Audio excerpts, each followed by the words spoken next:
میرے پولیس کی گاڑی آ جائے، تھانے دار آ جائے اور میری تقریر کا رخ ہی بدل جائے تو پھر مجھ سے بڑا مجھ سے بڑا پھر اور کون منافق ہو؟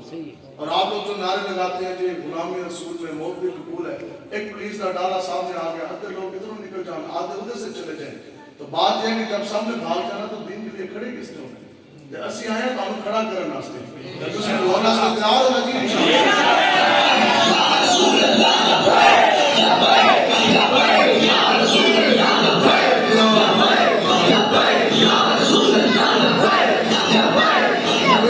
ہمارے حضرت امیر مجاہدین فرماتے ہیں کہ بیٹا زندگی میں کبھی بھی اگر دین بیان کرنے کا موقع ملے تو پھر یہ نہیں دیکھنا کہ سامنے کوئی تھانے دار بیٹھا، کوئی جماعتدار بیٹھا، کوئی ایجنسی والا بیٹھا، کوئی ایک پارٹی کا بیٹھا، کوئی سیاسی بیٹھا، کوئی جاگیردار بیٹھا، نہیں، ہمارا ایمان عقیدہ یہی ہے یا اللہ تیرے قدموں پہ جو ہے غیر کا منہ کیا دیکھے، نظروں پہ چڑھے کون دے کر کلمہ تیرا، تو اس لیے ہمیں یہ فخر اس کائنات میں سب سے بڑا منصب، آج لوگوں کو بڑا بڑا جناب فخر بھی ہے، لوگوں کو بڑا بڑا گھمنڈ بھی، لوگوں کو بڑا بڑا غرور بھی، کوئی یہ کہتا جی ہم تو صدر، کوئی یہ کہتا ہم وزیر اعظم، کوئی یہ کہتا جی ہم وزیر، ہم مشیر، ہم ڈی پی او، ہم ڈی سی او، ہم تھانے دار، پوری دنیا کی اگر کرسیاں ملا دی جائیں، رب کعبہ کی عزت کی قسم، اس کائنات میں اگر سب سے بڑی کرسی ہے تو وہ محمد عربی کی غلامی کی کرسی ہے۔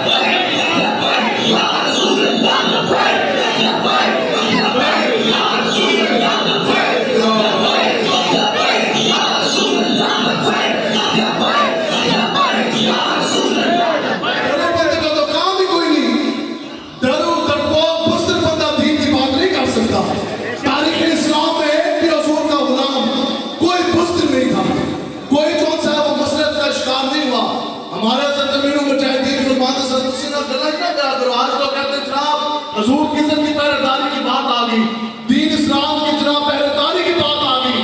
اب لوگ کہتے ہیں جناب پنڈی سے شیخو نہیں نکلا، تو جنم والے کہتے ہیں ڈبو نہیں نکلا، ہم کہتے ہیں کہ حضور کی عزت ناموس کی پہرے داری یہ کتے پلے شیخو ڈبو کے پاس کی بات نہیں، حضور کی دین کی پہرے داری جب بھی کوئی کرے گا تو وہ محمد عربی کا شعر ہی کرے گا۔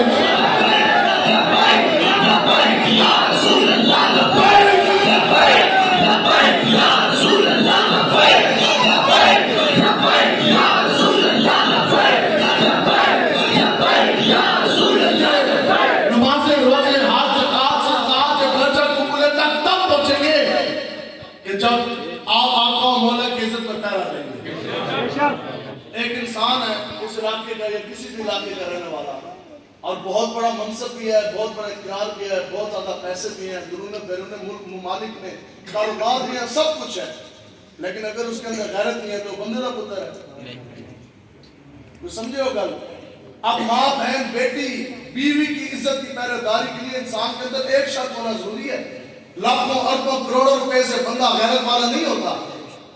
اور بہت بڑے منصب اور بہت بڑی کرسی اقتدار کی وجہ سے بھی بندہ غیرت مند نہیں کہلاتا۔ ماں بہن بیٹی بیوی بچی کی عزت کی حفاظت کے لیے انسان کے اندر ایک شرط ہونا ضروری ہے، اور وہ صرف کیا ہے کہ اس کے اندر غیرت کا مادہ ہونا چاہیے۔ تو پھر جو امام الانبیاء ہیں آپ کو مولا حضور علیہ السلام، چونکہ کام بڑا ہے تو حضور کی عزت ناموس کی پہرے داری کے لیے انسان کے اندر خدا کی قسم دو شرط ہونا ضروری ہے۔ پہلی باپ کا ایک ہونا، جس آپ پیو ایک کہنا جو حلالی ہے وہ ہمیشہ حضور کی عزت میں پیدا ہے، اور آج تک جتنے بھی گستاخان رسول گزرے خدا کی قسم ان میں سے ایک بھی حلالی نہیں تھا، اور حضور کا گستاخ وہ کبھی بھی حلالی نہیں ہو سکتا۔ یہاں تو سورہ قلم اور کیا کہتے ہیں قرآن مجید کی نص کتی بھی اس سے یہ بات ثابت ہے، آقا و مولا کا گستاخ وہ کبھی حلالی نہیں ہو سکتا۔ ولید بن مغیرہ نے آقا و مولا کی گستاخی کی، اللہ تبارک و تعالی نے قرآن نازل کیا، 10 آیت جو ان سے ہیں وہ اس کے بیان کیے سورہ قلم میں، جو آخری تھا نا وہ یہ تھا جب اس نے 9 پڑھے اس نے کہا یہ تو میرے اندر ہے، یہ بھی ہے، یہ بھی ہے، یہ بھی ہے، یہ بھی ہے، جو تو 10واں آیا نا کہ اس کی تو اصل میں خطا ہے۔ اس زمانہ ہے کہ جڑا لوگوں نے دستا سی نا کہ میں فلاں دا پتر ہاں، فلاں بندہ فلاں مرد میرا باپ ہے،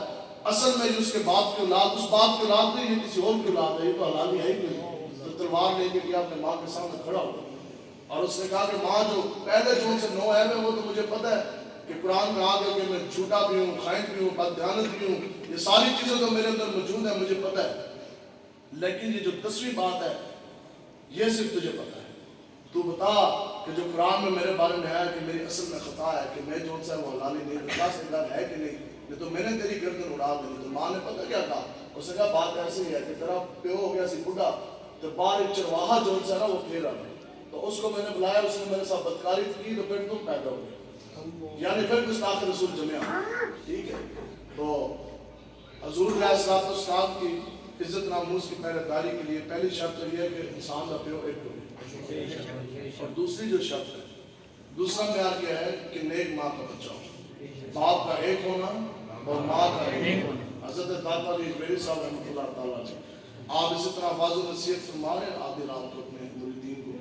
اور آپ نے فرمایا کہ آپ لوگوں نے تہجد کی نماز کی باقاعدگی کرنی ہے, کبھی آپ نے قضا نہیں ہوئی. اور ساتھ حدیث نامت کے طور پر آپ نے فرمایا کہ الحمدللہ آج تک میری کبھی بھی تہجد قضا نہیں ہوئی. داتا صاحب نے فرمایا آپ جب آپ یہ واضح نصیحت فرما کے جب آپ اپنے گھر کی طرف واپس لوٹے تو آگے آپ کی والدہ معاشرت کھڑی تھی. اب سننا آپ نے تو آپ کی والدہ نے کہا کہ بیٹا یہ مجھے معلوم کہ اللہ تبارک و تعالیٰ نے تجھے بہت بڑے منصب اور ولایت کے بہت بڑے مقام پر تجھے فائز فرمایا. آپ نے فرمایا کہ مجھے یہ بھی معلوم کہ تیری آج تک رات تہجد کی نماز قضا نہیں ہوئی, تیرے شب و روز میری آنکھوں کے سامنے, لیکن اتنی سی بات ضرور ہے کہ جب کبھی بھی تم جب چھوٹے ہوتے تھے نا دودھ پیتے, 7 راتوں میں بھی آدھی رات کو بھی اگر تم نے مجھ سے دودھ مانگا تو پہلے میں نے گرم بستر چھوڑا, پھر میں نے ٹھنڈے پانی سے وضو کیا, پھر میں نے تمہیں بسم اللہ کہا کے دودھ دیا. اب ایسی مائیں ہوں گی تو داتا علی میری جیسے بیٹے پیدا کریں.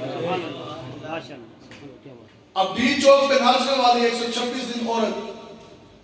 اب وہ شیخو جیسا ڈبو جیسا بغیرت تو پیدا کر سکتی ہے, سلطان صلاح الدین ایوبی کا وارث تو نہیں کو پیدا کر سکتی.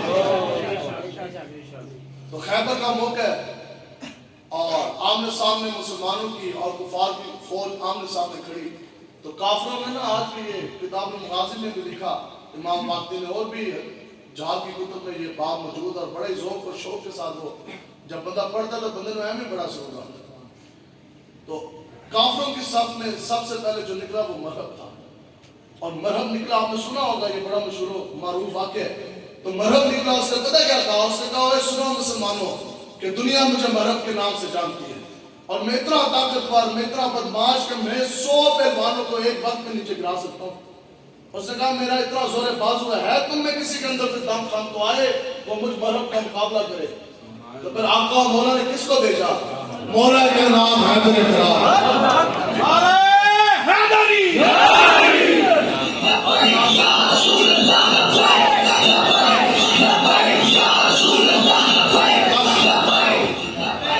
امیر مجاہدین رحمۃ اللہ تعالیٰ علیہ کے سامنے جب کبھی بھی بات کرنے کا موقع ملا ہمیشہ ہم نے بیان تب بھی فرمایا جب آپ کو حکم ہوتا تھا, حکمن ہم کرتے تھے. کہ آپ یقین کریں آپ استاد بھی ہیں اور پیر مرشد بھی ہیں اور اتنے بڑے اللہ کے ولی مجدد بھی ہیں. ہماری ٹنگا کم نہیں ہو رہی ہے سر, پھر تو آپ کے بند کر کے بعد جن کے لیے بات کر رہے ہیں آپ کا جو حکم تھا پھر کسی کی طرف نہیں دیکھنا, پھر ادھر ہی نگاہ رکھنی ہے. پھر دسی بھی بول جاتے سن, لیکن ایک بار جو ہے نا وہ حقیقت میں بتا رہا کہ ٹانگیں جو سے نا وہ کامتی ہوتی تھی. استاذوں کے سامنے, بڑوں کے سامنے, اللہ کے ولی کے سامنے اس طرح کر کے کوئی بات کرنا بڑی احتیاط کے ساتھ پڑتا ہے. یہ بات کرتا ہے, یہ بات میں نے کی کیوں یہ بات کہ حضرت علی المرتضیٰ جب آپ کھڑے ہو نا مرہب کے سامنے تو آپ نے یہ جملہ فرمایا, اور یہ کون علی ہے کہ جن کے بارے میں حضور نے فرمایا کہ میں ان کا شہر ہوں, علی اس کا دروازہ ہے. اگلی روایت آپ کو اللہ تبارک و تعالیٰ نے یہ شان عنایت فرمائی تھی کہ حضرت علی شیر خدا جو بھی آپ گھوڑے تو سوار ہونے لگے سن اس طرح, ابھی ایک پاؤں رکھا اور آپ سوار ہونے لگے تو دوسرا پاؤں رکھتے رکھتے پورے گھوڑے کے اوپر سوار ہوتے ہوتے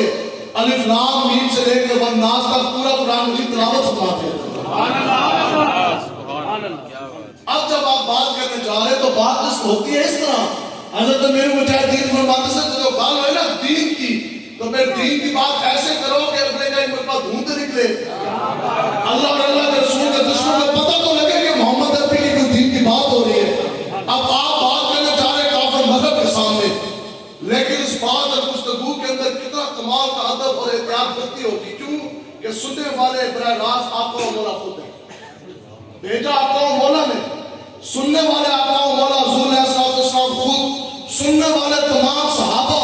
تو حضرت علی